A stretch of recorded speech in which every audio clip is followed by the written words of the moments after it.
19h45 ngona bino ekoki oyo bozaka ebele pona kolanda basa ngona bino olokotsa lingala obolingaka mingi babengi ngebeti ya mokolo ya mardi 15 avril 2025 sima mwata nde bokozo ba detail.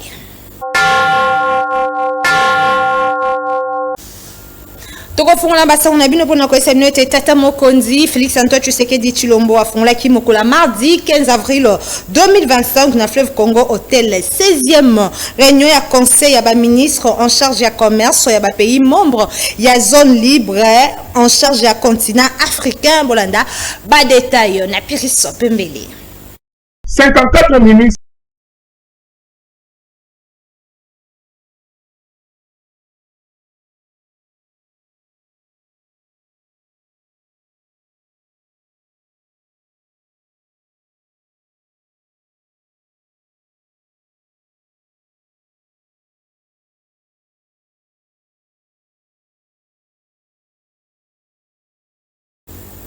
Bolimbi Sabiso pona ba image na discours na tata mokonzi asengaki na bana nyonso ya Afrique basangana pona ba effort ya Zilekaf ebota mbuma kitoko pona bolamu ya bango nyonso na nzela ya marché commun pe atalisaki ete République démocratique du Congo ezali prête pona koyamba yango bolanda ye.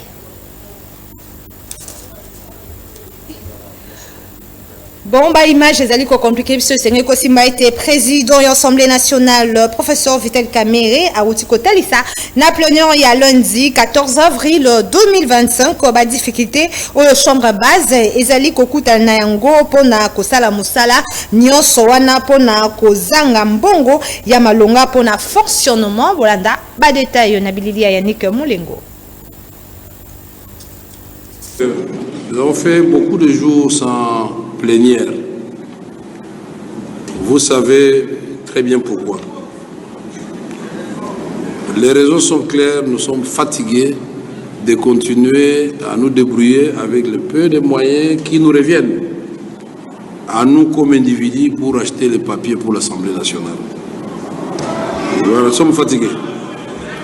Et donc, ça risque d'être une habitude alors que chaque institution doit avoir des frais de fonctionnement. L'Assemblée nationale ne doit pas être considérée comme une petite institution. Il faut qu'on fonctionne dans de bonnes conditions.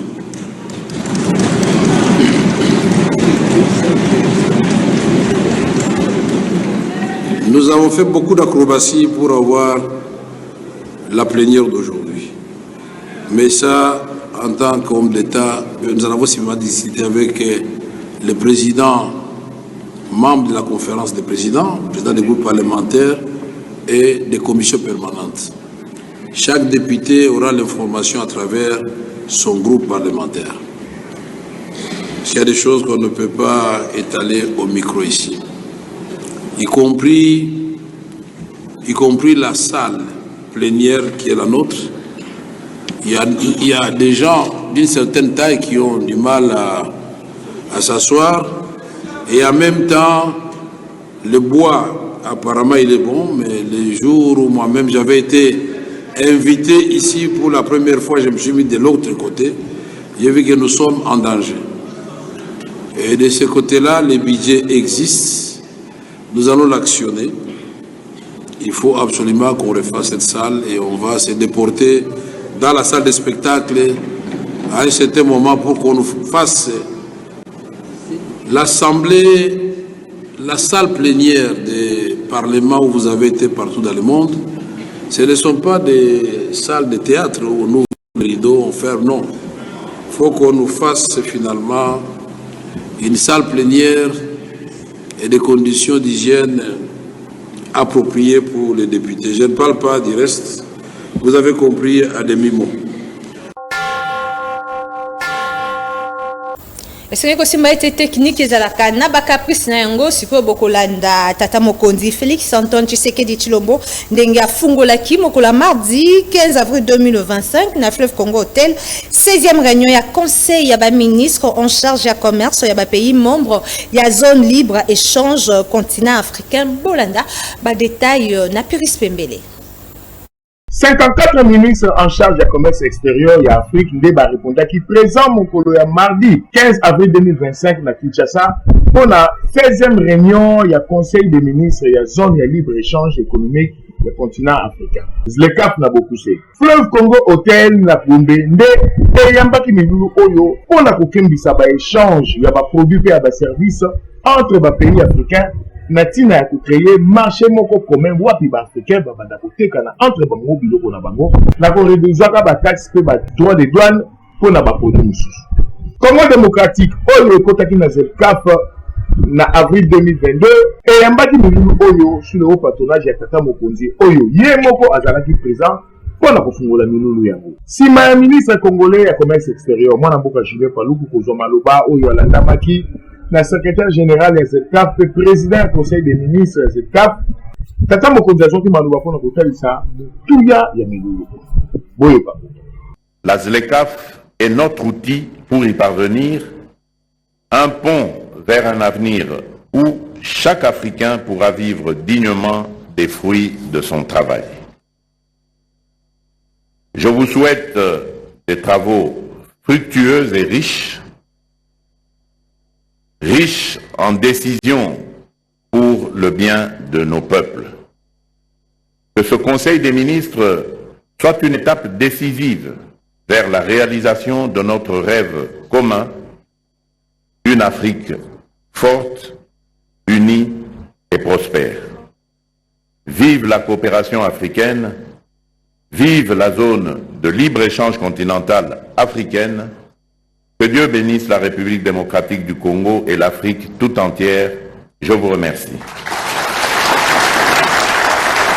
Et pour ça, la masse dans Mokolo, Mokolo mardi 15 avril 2025.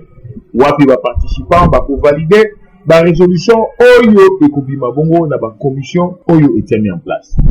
Bon,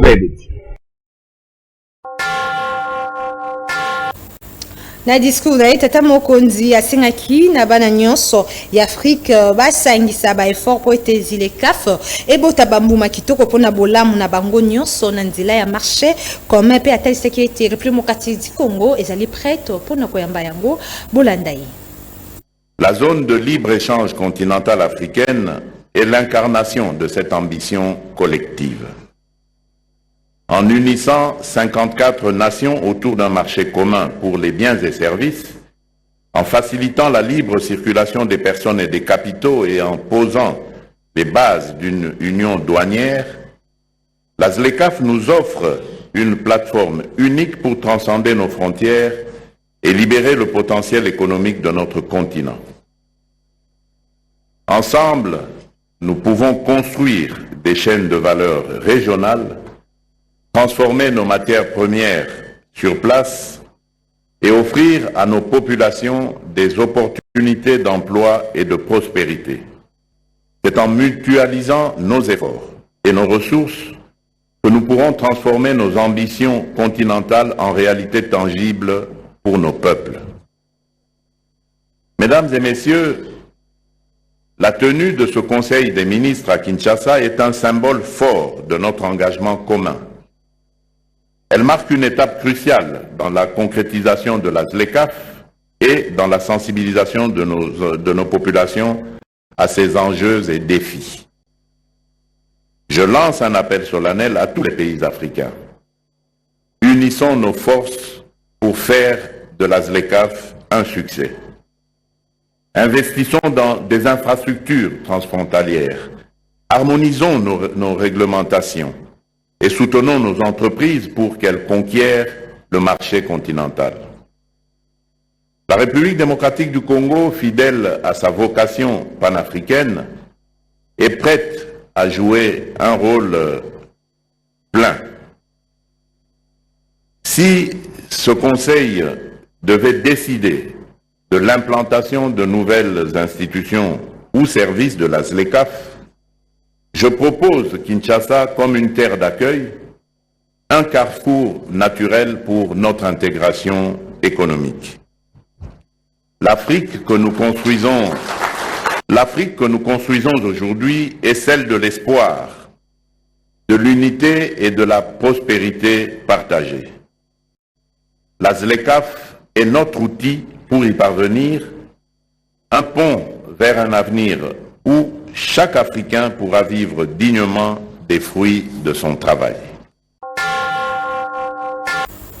Député national Elia Lukunga, Eliezer Tamboué qui a déposé proposition de loi Moko Ezaliko modifié et complété loi numéro 18/021 et le 26 juin 2018 où Ezaliko porté statut à ancien chef de l'État où Bazaliku Elipe Ezaliko fixé avantage où Bazali accordé à ancien chef de corps constitué l'Assemblée nationale, Mokolo, il y a lundi 14 avril 2025. Bolanda va détailler.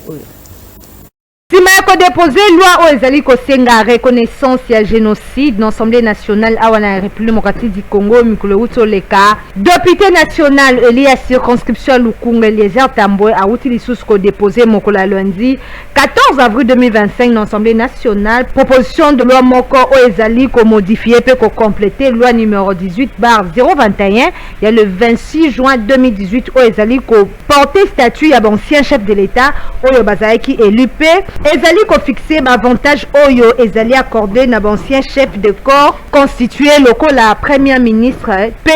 Président de l'Assemblée nationale Oyo succédaki. Boyo Kaye Ndenga Betingunga. Ezamobeko Ezaliko Robela Makambu, il y a statut, il y a ancien chef de l'État. Ezaliko Robela Makambu, il y a ancien chef de corps. Ancien chef de corps Ezabatunini, Ezabatu Oyo, Bakamba Assemblée nationale, Bakamba Sénat. Bazala ba premier ministre nakati wana batie ba commandant de la ville batie ba chef d'état-major batie ba président ya cour constitutionnelle batie ba tobelé ba lobby ya ba ancien chef d'état mobeko wana ezoloba que même ceux qui les lo muto nazo pesa exemple Joseph Kabila ancien chef d'état parce que moko tozana yewan jusque là alors les lois kotiko zata mwasi na yo ba kotiko landela yete il faut biso to sangana awa to décider na 3 quarts il y a Assemblée nationale na Sénat, c'est-à-dire 500 députés plus 109 sénateurs, ceux qui 3 quarts diminde balandeli. Donc akoya abotolio lupango bakolandela yete. Nalikambo etali avantage kilikili oyo ba chef de corps bazalaka na yango abakiseki boy. Avantage wana biso tomoni ke eza mabe pambate pona ba députés nationaux ndenge tozaboye soki okoti awa okuta eloko moko babengi sesopa epai wapi biso ba député bakataka biso misolo ya kobombela biso comme ça soki musala esilio nde mbongo na yo wana kobanda kosunga yo ti okokufa po bakobanda kofuta yo ndamu mais bandeko wana bango bakozwa avantage bomo na bango mobimba alors que bango bafuta maka koleka batu nyonso mais nakati ya mobeko wana okuta ke bazoloba même que il faut banda kofutela ye loyer biso tokanisi que ce qu'il faut ko sala ngo il faut ko sala pona ba fonctionnaire de l'état. Jacob Ezali était honorable Eliezer Tamboué a proposé supprimer immunité nyonso oyo Ezali absolue pe renforcer royauté ya ancien président ya république pe nationalisation ya avantage accordé na ancien président ya république pe ancien chef de corps constitué Ngonga et Betty. Commissaire principal commandant Ekin Centre Makutu ordon à Salaki Parade week-end eleki na suka pesaki message Bolanda. Commissaire principal commandant Ekin Centre Makutu ordon à Salaki Parade week-end eleki wapi à Sangseki ba peser nyonso pona koluka kosala restitution pe côté ya bango lolenge nini bakoki kosala misala na bango na kotosaka maloba ya bakondi na suka apesaki message boye kayemoko commissaire principal commandant Ekin Centre Makutu ordon ndenge ya Betty Singonga. C'est occasion pour nous rappeler notion to ben sur étaler tout ça dans la situation routière parce que nous avons musala moko ya monene pesa makasi et ça que nous a tout le temps en contact dans la population et tout allez presque peu net droit c'est à tout moment tout dans cela il fallait to Boutana on a comme poussé pour la côté Moussala et Kéligoso. On a étalé la population pour faire la suite même batamboli na makolo autre baza na voie publique surtout bakomi toka to mpe bakombi bamoto tozose en surtout respect pour respecter code de la route. C'est pour dire que eloko oyo ezokoboma mingi makambo na nzela eza incivisme. C'est que mutu nyonso aza pressé moko te ali koyoka moninga moko te ali kolanda to mpe injonction ya agent calcul nde grand premier mwana soki mutu na mutu ameki kozala na kimi aza patient mpe arespecte oyo ezali code de la route. Je pense que kopesa biso efacilité kosala to mpe circulation na nzela ngonga epeti 883 candidats magistrats réservistes basalaki sitting liboso ya cour de cassation tozami bongo na commune ya Gombe mpona kosenga implication ya tata mokondi Félix Antoine Tshisekedi mpe président Dieudonné Kamuleta mpona nomination na bango bolanda reportage ya Yannick Mulengo mpe Christian Makutu. Bakangaki monoko te sima komona ete bakombo na bango ezali te na liste ya magistrat oyo tata mokondi Félix Antoine Tshisekedi Tshilombo auti konome na ordonnance présidentielle. Collectif ya 883 candidats magistrats réservistes basalaki sit-in liboso ya cour de cassation na commune ya Gombe pona kosenga implication ya tata mokondi pe président ya conseil supérieur ya magistrature koyoka bango ba candidat magistrat réserviste bauti na ba province ebele ba futi batike kokoma kino na Kinshasa pona ko participer na contrôle. Sima ya contrôle bazalaki bongo en ordre na ba document pe CSM ilaka ki bango ete ba kozala nommé elongo na ba magistrat réserviste ya 2024. Kasi basutuki komona kaka mwa groupe ya bakandidat nde bazali nommé. Na nzela ya sitini na bango bakutanaki bongo na président ya cour de cassation pe président ya cour constitutionnelle. Na masolo na bango bapesaki bango ba conseil pe bapesaki bango elaka ete makambo na bango ezali bongo na mesa babosani bango te. Boyo Kangonga. Ce que nous déplorons c'est quoi? Les gens là-bas tous oyo basalaki attaque en cours wana. Les gens ba oyo basalaki mais bazuite. Mais baza quand même retenu dans l'ordonnance. Mais nous qui avons réussi à ces concours, on ne se retrouve pas. Et selon la décision de notre liste, il est dit que cette décision entre en vigueur à la date de sa signature, c'est-à-dire le 2 novembre 2023. Bientôt, ça va totaliser 3 ans, ce qui va tomber cadre. Comprenez? Malgré cela, sur appel urgent du président du Conseil supérieur de la magistrature, le président Kamuleta, de venir de partout, toutes les provinces, passer les contrôles physiques des documents et faire aussi, opérer aussi les choix entre la magistrature militaire et la magistrature civile. Chose qui a été faite. Dans nos démarches là, nous avons pu engager beaucoup de dépenses, les billets, les logements, la nourriture. Vous savez comment est-ce que la vie est très dure ici à Kinshasa. Il y a d'autres collègues entre nous qui ont même perdu leur emploi et il y a d'autres qui sont morts. Parce qu'ils étaient venus, parce que le Conseil supérieur de la magistrature nous avait convoqués. Et à la fin, on n'est pas nommé. Notre sollicitation envers le président de la République, toza bananae, toza peuple nae oye azokamba, toza na bosenga ete toza la remis na droit na biso ya kozala nommé. D'ici la liste na biso ezokwe, tosengi na tata mokonzi, azwa décision lokola papa ya bana nyonso. A nommé biso toza muke totika lisusu mingi te. Ngonga ebeti.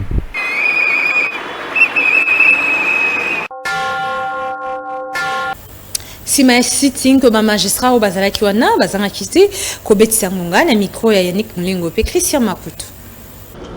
Conseil supérieur de la magistrature na molongo ya mokambi na ye président de la cour constitutionnelle apesaki biso elaka ete sima ya contrôle wana tokozala biso nyonso nommé na baninga na biso oyo tobengi ba magistrat 2024. Kobanda wana ti mokolo ordonnance ebimi totali tomoni bakomona biso na kati te yango wana toyekolakisa pasi wana epai ya bango po bayeba kotalela biso likambo ya biso oyo etali biso parce que toza awa na Kinshasa ebele na biso baza na bisika kofanda te même na koya kosalisa contrôle ebele na biso basaki badepense ebele bazwaki banyongo bazokokata kozonga bisika wana bazalaki banyongo te po soki bazongi banyongo ezobota baintérêt chaque jour.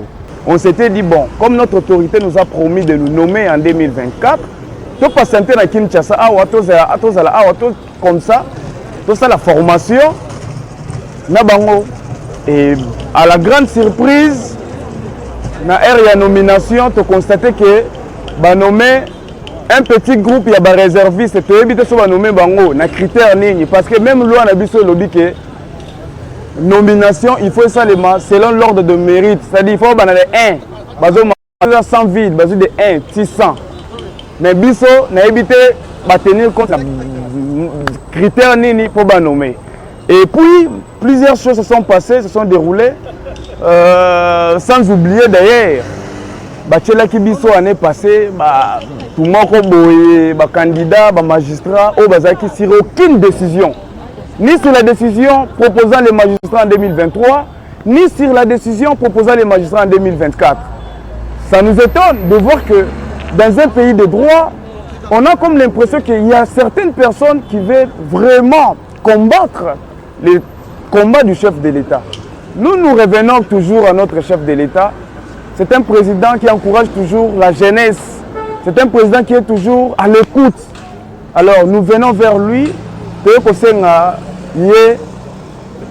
À Kota na makambu na biso apesa biso solution. Toza vraiment na posa na ye. Tuze koko bakaka na basango ya société sengeko simba ete population ya ba quartier Kutanga, Sakombi, Kibunda, Mokalipe, Kikimi, tuzo mibongo na commune ya Kimbontseke, bazali konyo kwa manali kambo érosion munene o eselemi kuna plus de 80 maisons déjà ekei talatina yango bazali ko senga na mbula matari ameka kosunga bango poete mabota ebele bazali kolala libanda bolanda reportage ya Nick Mulengo pe Alabamba. Population ya commune ya Kimbanteke mingi penza ya tronçon ya route Mokali, mingi penza ya tronçon route Mokali oyo esangisa ba quartier Kotanga, Sakombi, Kibunda, Mokali pe Kikimi bazali ko souffrir na likambo etali érosion. Na bokiti ya équipe ya ngonga ebeti ekutaki érosion monene esalemi awa banda kwekwei. Selon bavandi ya eteni oyo plus de 80 maisons ici ekwei. Bato ebele bakomi kolala na l'église, basusu bakoma ba locataire, basusu pe lokola esika kokende ezali te, bazali kaka kovanda wana. Kaka selon bavandi ya eteni oyo, cause majeure ya ba érosion oyo ezali bobebi ya route Mokali pe manque ya bakaniveau. Bambula soki ebeti mai ezali kokita na pression kosakana te yango nde ezali ko provoquer ba érosion oyo. Na nzela ya micro pe caméra ya ngonga ebeti bavandi ya eteni oyo bazanga kite kolela epa mbula matari aya kosalisa bango boyo kangonga biso tozali ba sinistre mais biso souci na biso ezali président de la république gouvernement batali makambe ba sinistre oyo bato bazindika kana mai batali bango na biso bamusu bakufa plus de 80 parcelles de famille baza en débandade bamusu tola na l'église basola na l'église place kola les alités place au vendre des alités pourquoi parce que mapango c'est kenda vraiment gouvernement à intervenir toza ba sinistre bato musu baza bakufa ba perdre mapango ba bungisa mapango na bango ba raison oyo ekomi mabe pona nini côté basali haute tension côté basali wenza Kibunda siko ba mai wana zo akuta bassin wana ka niveau exact po ekita na mai ya mango population eza koto eza munene makasi sikoyo érosion esali à peu près 6 à 7 mois bon na yebité est-ce que pas fatigue yo yebi boko ya mo qualité na kimante oyeba kango te est-ce que visite ata eloko moko te oza comme société papa na ngai manyankero tozo kufa érosion ebandaki bana musika ezokenda kokata nzela ngonga ebeti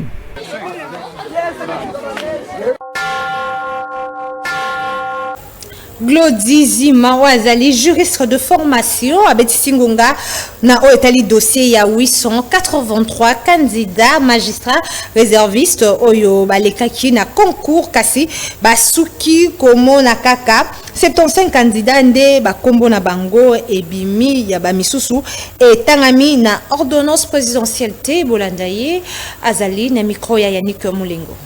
Concours Salamaki na 2022, il faudrait qu'on rappelle était Israël sous l'initiative il y a Tata et Ekolo, le président Félix Antoine Tshilombo.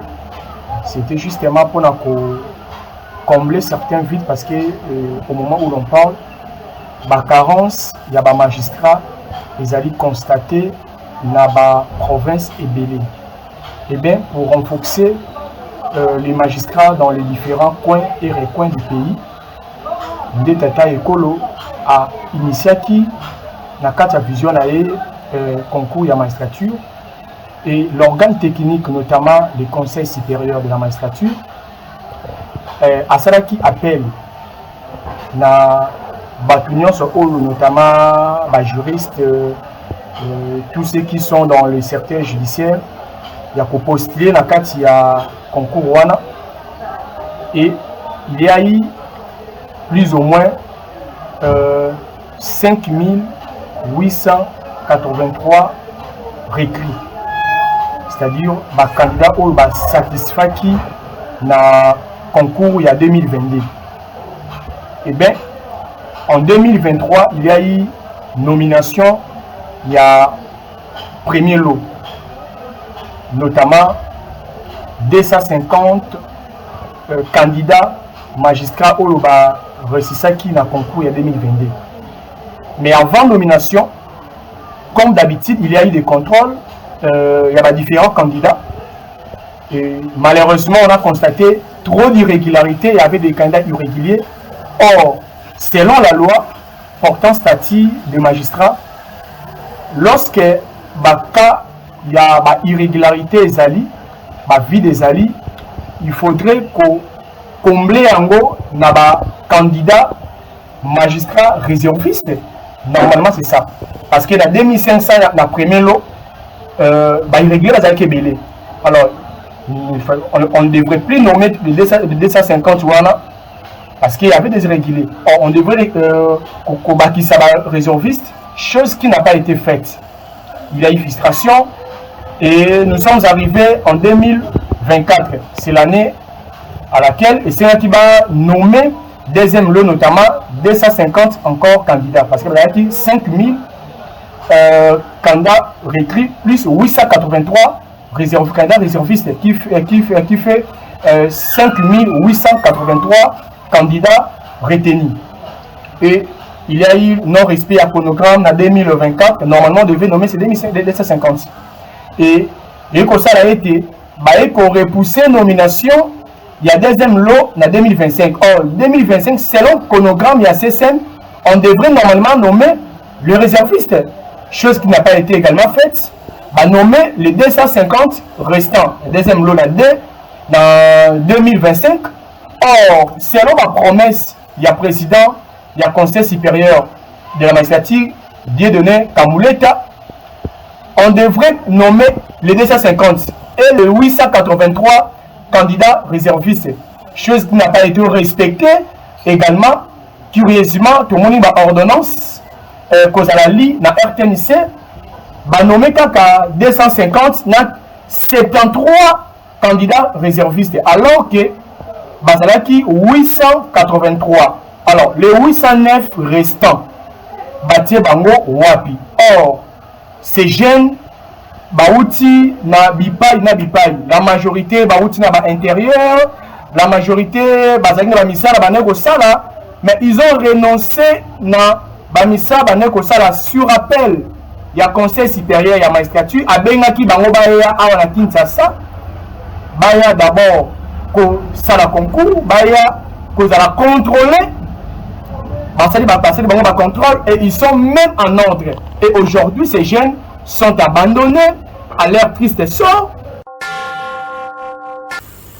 na basango ndenga zuni kiseko kabwana bino soki bosepelaki na musala malamu oyo bopesa merci na groupe technique oyo esimlaki biso tomoni bongo Kuparbola Suleiman Mbomyo oyo azaki na régie pe édition ezaki bongo ya Yannick Mulengo mokola mercredi tokokuta na susu na koyeba bongo kozonga pona kopesa bino basango na bino olokota ya Lingala tikete kimi onkolezala omabota mabino.